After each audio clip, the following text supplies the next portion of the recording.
Afternoon all. So just a disclaimer before I start this video, this is all about context. What I've done, I've ripped pretty much all of the context that I've, not everything I've taught you, but quite a fair amount of what I've taught you, and put it onto one PowerPoint. And essentially my aim today is to go over it, talk a little bit around it and about it, which means that I might talk about a bit of context that isn't actually listed in the PowerPoint, but might still be relevant to you. The other thing to mention before I start is this document, the Knowledge Organizer, and in combination with the mini Knowledge Organizer booklets I gave you, has more than enough context in here, okay? There's a huge amount of context, which I've taken the liberty of highlighting up for you, and some of the key contextual areas that might be useful to you outside of what I'm about to teach you today. So please consult that. If you think that you're missing something or there's something that I've forgotten to cover, which, you know, is highly likely because I am only human, please consult that first. Basically, my aim is to hopefully get you up to date with all the context and make sure that you've got the quotes and so on and critical information, so that when we come back and we have those lessons before the exam, I can just focus entirely on making sure your exam prep is ready. We can do practice essays and so on and find out where our weak points are. So with that in mind, I've got another slide here that this is what I'm going to be going over with you today. As you can see, it's about 46 slides long, and that is with me cutting things down so I can talk a little bit about it. There are some sections I'll gloss over. I might have repeated myself in a few of these sections, which is fine. I'll just gloss over them as we go. But this may not be a short video just because I've got a lot to talk about, okay? So, just to start off with then, King Lear in historical context. It's a play about kingship written during a period where the monarchy was of central importance and the role of the monarch was under constant scrutiny and subject to endless theorization. James VI and first on the throne when Lear was written, so this is a bit confusing, but James VI was what he was when he was King of Scotland only. And then when he took the English throne to unite both, he was James I because we'd never had a James before. And essentially, James I heavily theorized the political role of the monarch. And this is something that I've talked with you a lot about. James I wrote a lot of essays and a lot of books on the matter of divine right. And specifically, there's one called On Divine Right, which is one of the things that I draw upon a lot. He genuinely believed that he was chosen by God and the monarchy could rule through what's called absolutism, meaning that they didn't have to answer to anybody, they didn't have to answer to Parliament, they didn't have to ask for permission. They could just do anything that they wanted to do because they are the most important figure in the British Empire and the world in a way. So the preceding reign of Elizabeth I was itself marked by continued efforts to justify her rule, both as a result of her gender and her uneasy familial claim to the throne, including the theory of the king's two bodies, whereby her person was understood to be divided between her mortal body and the immortal body politic of the kingship. Okay, so monarchs are essentially two entities in one.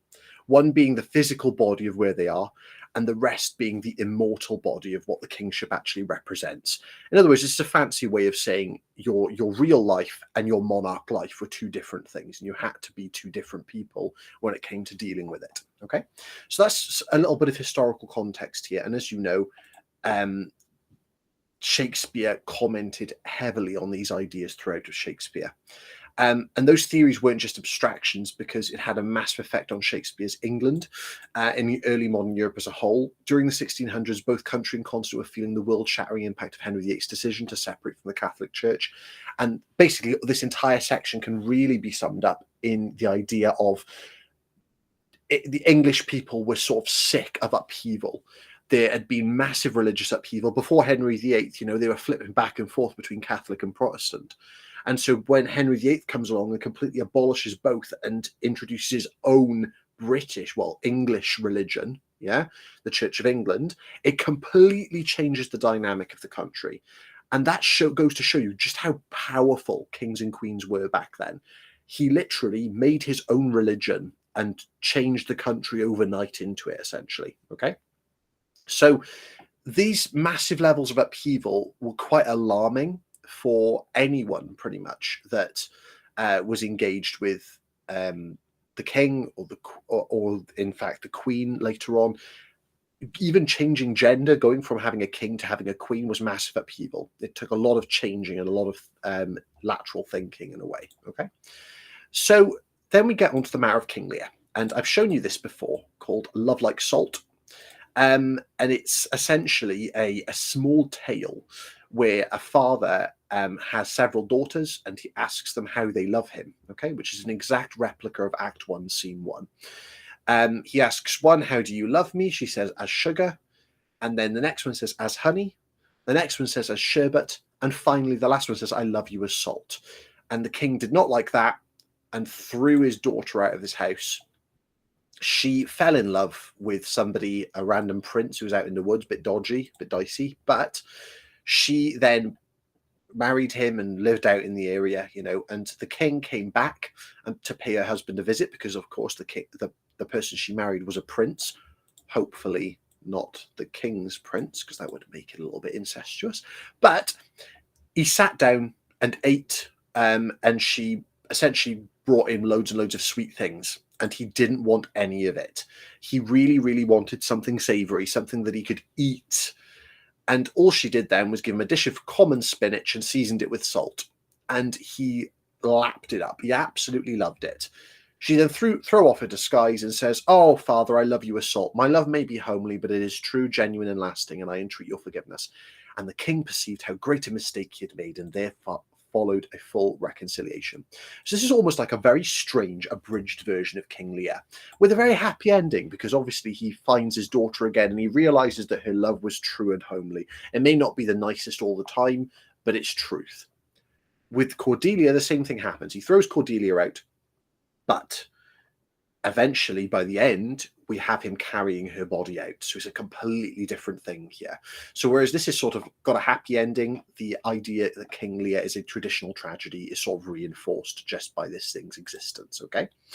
So in Lear, we see Shakespeare begin to tackle the issue of patriarchal monarchy, where the king is figured as head of both his own family and of the state, okay? So the ultimate father, in a way. He is the patriarch of not only his own family, but of course the entire state. And again, the Jacobean understanding of that relationship between monarch and country was all about patriarch and his household. So their version of it reflected what a patriarch's household was like. So that's when you come across to this, which is the pyramid of hierarchy in Elizabethan society and even Jacobean society, okay?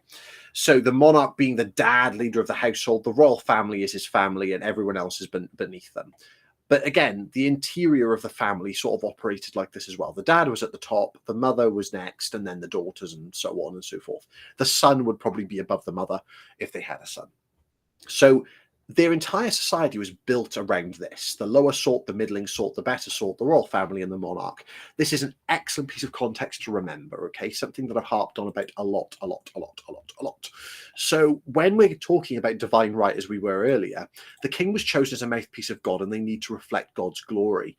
So this psychology in the play inflicts Lear with a superiority complex, as his actions are actively destroying his power, but he believes himself to still be powerful because a monarch is graced by God. And an Elizabethan audience would have deemed the actions of Goneril, Regan, and Edmund as blasphemous because they are rejecting the chosen of God, okay? So we then get quite a significant amount of upheaval if anything was knocked out of balance. So you couldn't really move between the tiers very easily, at least, okay? So this is a rigid hierarchy. And this also links to something else that we talked about sort of towards the end, but I'm going to move it up a little bit because I think it's really important in relation to this.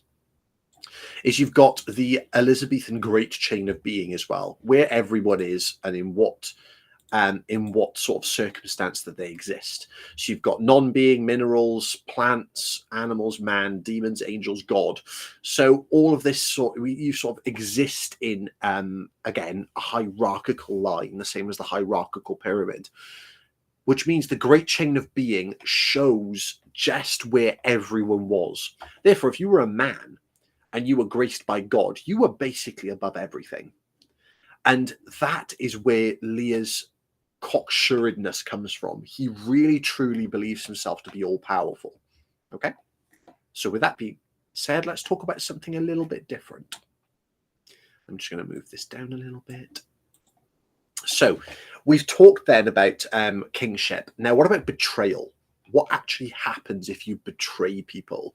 And that is what Act 1, Scene 1 is all about. It's all about betrayal. It's all about lying to each other and doing all kinds of things awfully. So I gave you this a little while ago, which was Dante's Inferno, and it talks a little bit about what Dante's Inferno is. Just to give you a quick abridged version, there are several different tiers and levels of hell. And in Dante's Inferno, a character called Virgil goes through each one of these. Well, guides Dante, sorry, the character called Virgil, guides him through all of the layers of hell. And each level of hell, someone different exists there because of what they're, because of where they should be and so on. Okay. So, for example, you've got limbo, which is the first level, which people are sort of like, where should they be? Then you've got lust, gluttony, greed, anger, heresy, violence, fraud.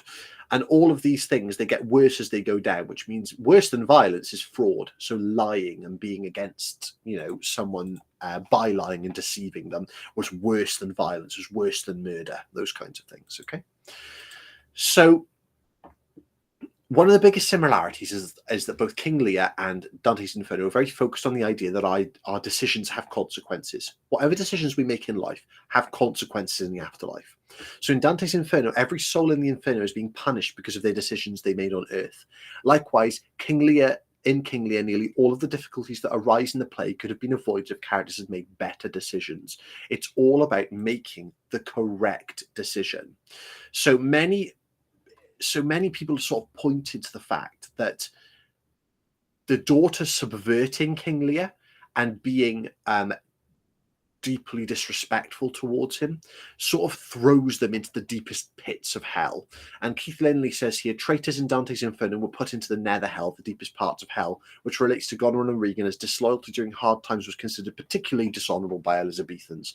And that is a really important thing to think about. Elizabethans were very aware of the levels of hell. It was preached to them. They knew what it meant. So having these rifts that are forming between daughters and King Lear would have been deeply troubling. And they would have known about the ideas of Dante's Inferno, as I've said. So please make sure you use it when you're talking about context, okay? There were different levels of hell for those who committed different acts. This doesn't mean you just have to relate it to Act 1, Scene 1, or even just fraud and deception. You can relate it to anything. Lust is one of the layers of hell, and lust applies definitely to Edmund, Goneril, and Regan because they can't keep their hands off each other. Greed is wanting all of the kingdom to yourself. The sisters are both guilty of this. You've got anger, which Lear is guilty of. All of these elements attribute themselves to different characters in the play. Okay. So yeah, obviously I'm skipping over a little bit here, but contextually, this is talking about Act 2, Scene 4, but it's still relevant overall. The notion of the familial bond was an unbreakable unit. Your family was unbreakable. They would have observed a family acting like beasts when they're looking at King Lear. So you'll often see lots of zoomorphism all the way through the play, which is something that we've touched on with Goneril and Regan and Lear and how they talk about each other, like detested kite and a centaur below the waist, all of these kind of things, liken the characters to brutal animals, because falling out of favor with your family was akin to falling out of favor in society, because, as I've said, it was a patriarchal system, whether it was your family or whether it was the kingship. It was all patriarchal. Okay. All right, then let's talk a little bit about bastards then. So a little bit of context here about bastards. It was a topical matter during Shakespeare's times because there was a sharp increase in illegitimacy rates. So monarchs, lords, ladies, all of these really important people would go out and have children by other people. Usually it was men having extramarital affairs and just having children all over the place, hence why you had a lot of people claiming land and so on and so forth, even though they couldn't based on the law. It was mainly a way of distinguishing children who were incapable of inheritance. However, attitudes underwent a change from tolerance to distrust in the 16th century. So in the century to the run up to the 1600s, so pretty much while Shakespeare was active and so on, people began to distrust bastards, and they didn't like them. They didn't like what they stood for. They didn't like that they were born out of wedlock because it meant they were devil children. They were sent by the devil, that kind of thing. And so, a bit of context for this is we've got the Liber de Sapient, which came out around the same time, with Bovel's writing it, explaining that man was driven by more than animal instinct. And this links to Edmund because as a bastard, the natural order for him was to be on the bottom of the food chain. No one really cared about bastards and illegitimates, but he's striving to be more than he is. He's destructive, a destructive character for those who are in power, but an empowering and constructive character for those who aren't in power. And bastards definitely weren't in power. So he draws upon a lot of what's said in the Liber de Sapient by Bovel's, in furthering yourself, and meaning that we need to have structures in society, input in place in order to change these things. And that's what he's arguing for. But obviously he fails because by the end he dies. And in the same way, in the Liber de Sapient, we can apply this to Goneril and Regan too, because their own selfish desires, which can be compared to the basic animal instinct that Bovel's discusses, causes their downfall. So they're not motivated by a force greater than themselves. They are base animals. They're trying to do it because they want to betray somebody, because they feel hard done by. And another little bit of context here, which sort of around the same time, again, 1603, very, very close to the release date of King Lear, is the use of the Declaration of Egregious Popish Impostures, which was the idea, which was a pamphlet that was sent out warning people about those who are faking mental illness to gain wealth or sympathy. And Edgar is a parody upon this. And the reason this sort of relates to the Liber de Sapient is because this is thinking outside the box. This is doing something to aid others.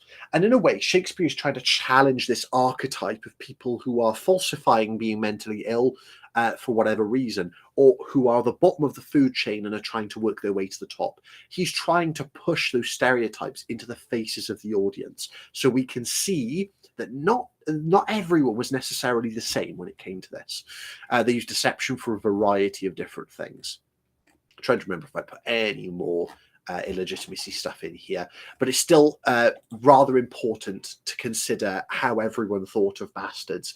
As I've said to you before, it was not necessarily that they weren't tolerated right away. That came later, and as I was saying, throughout the 16th century, it became more and more impassioned, and people started to really hate them.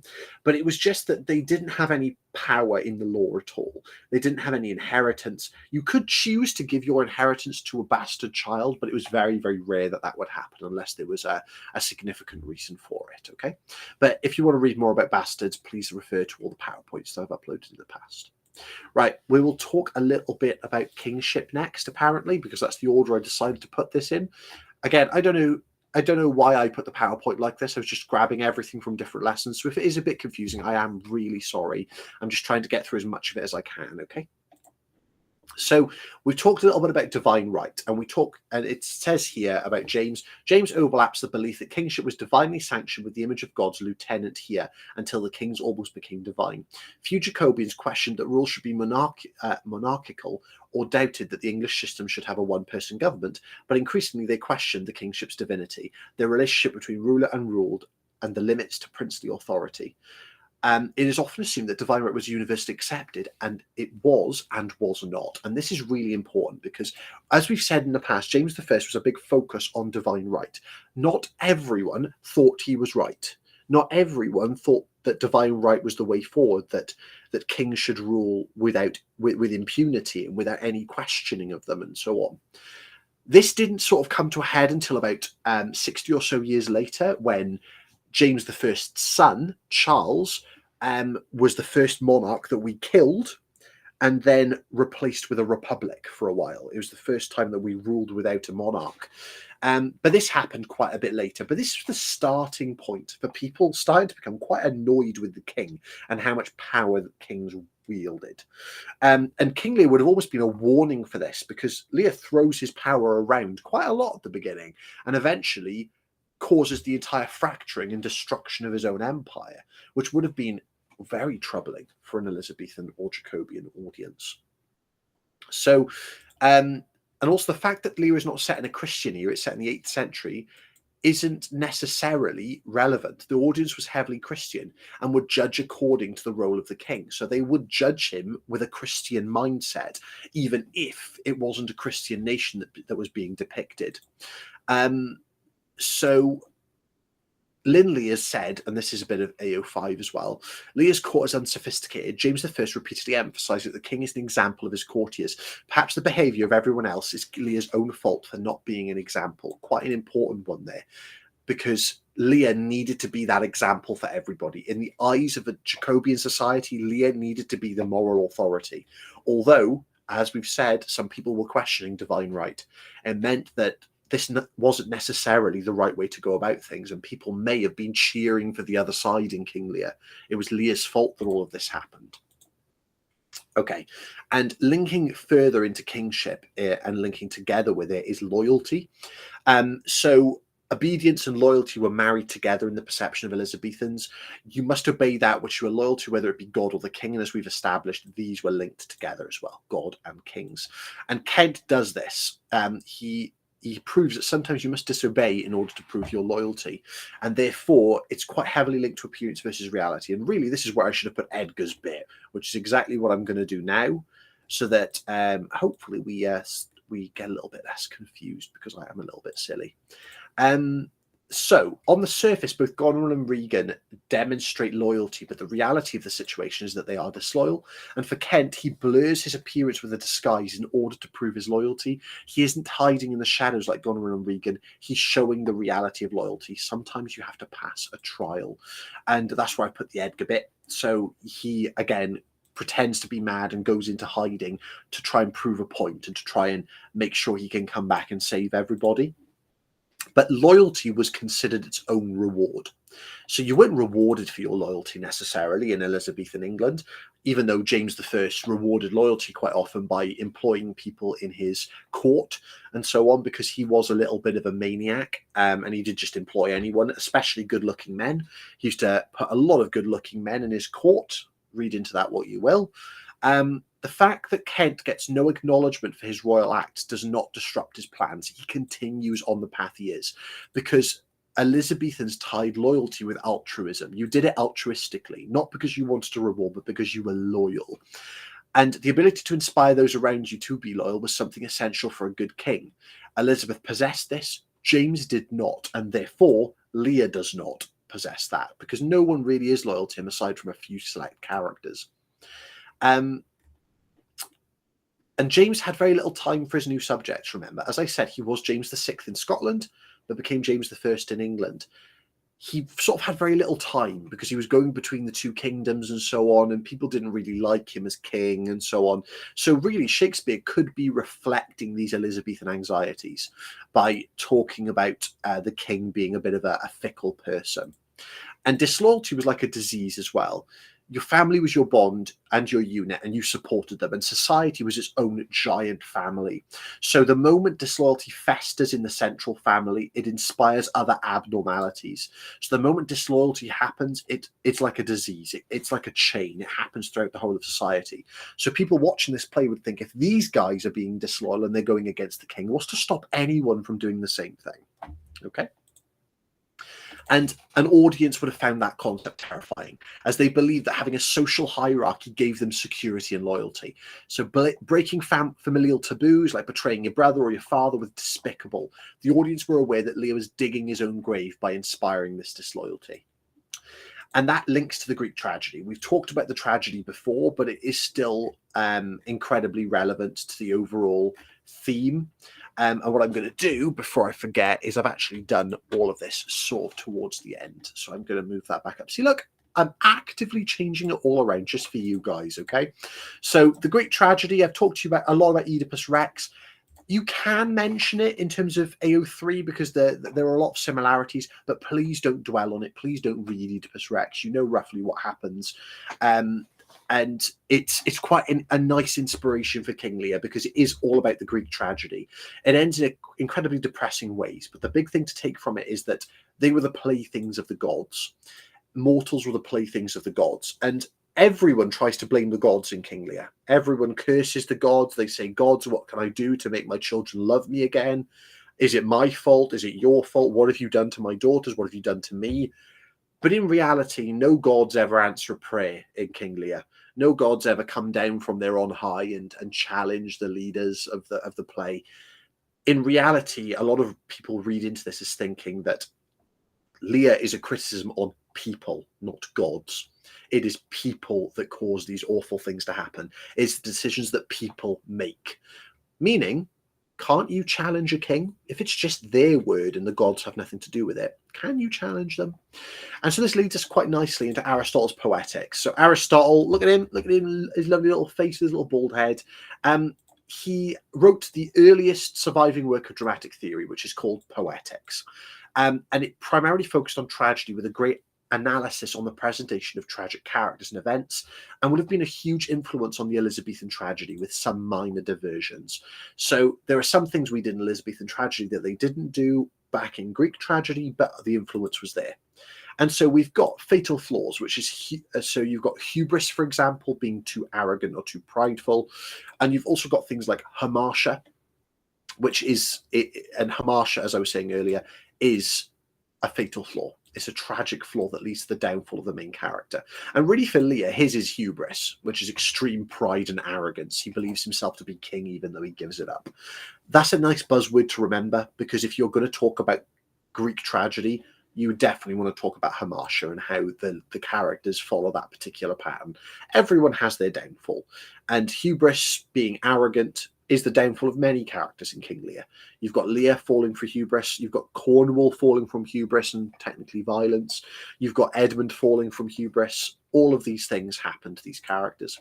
And then you've got the agnorisis, which is quite important, which is the tragic character's change of heart. So when they finally realize that things have gone for the worst, this is when they have their agnorisis, where they realize that things are going wrong. And Lear has this when he's essentially carrying Cordelia out, that it's far too late for him to change what he's done.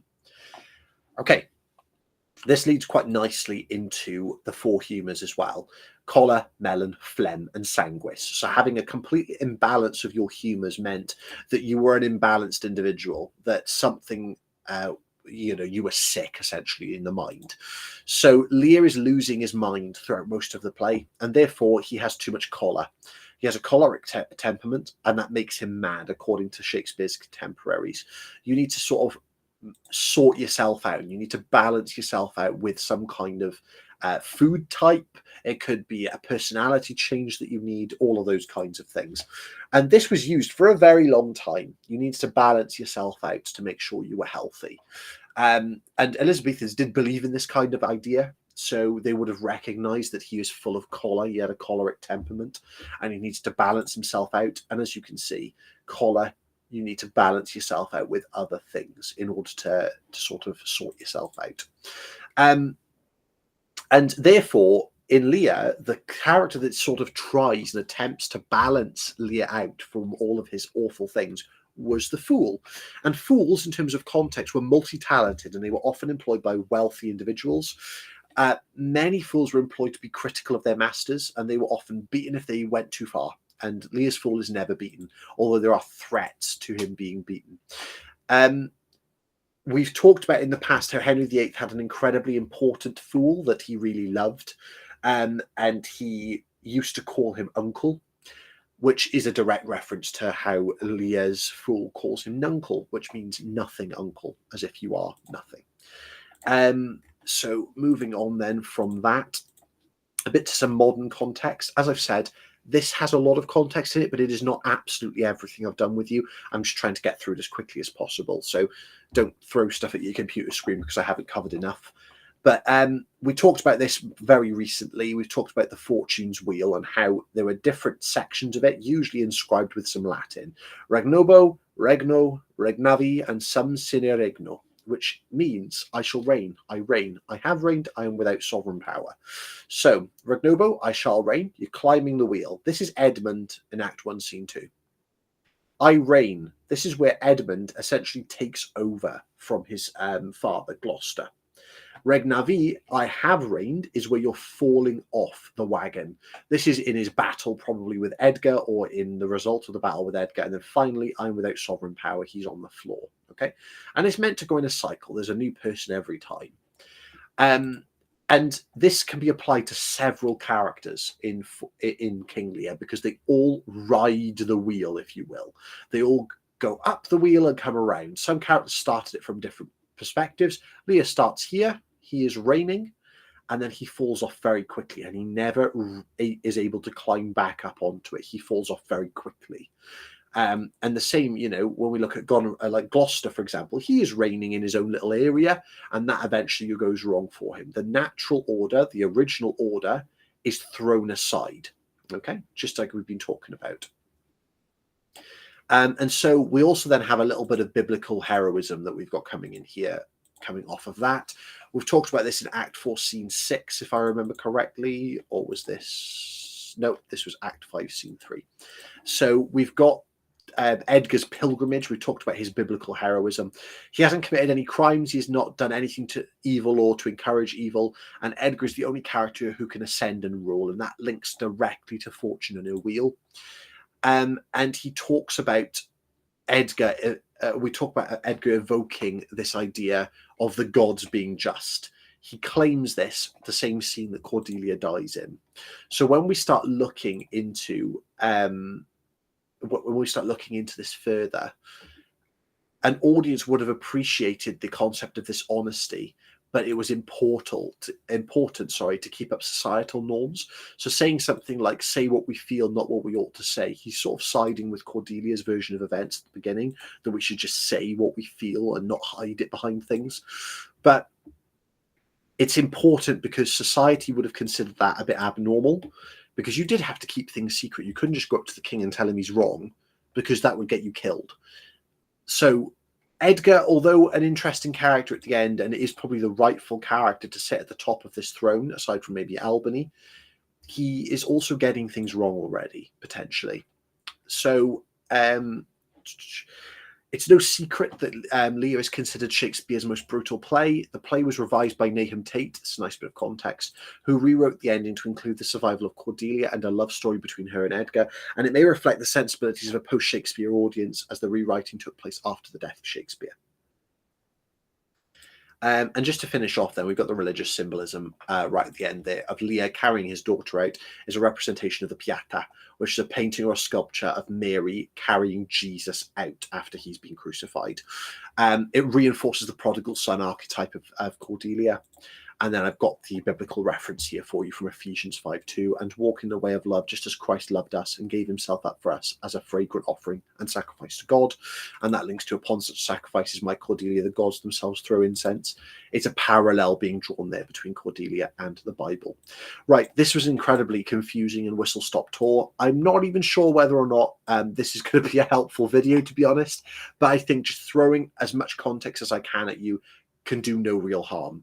And like I was saying before, this document is really important if you wanted to brush up on your anything from context.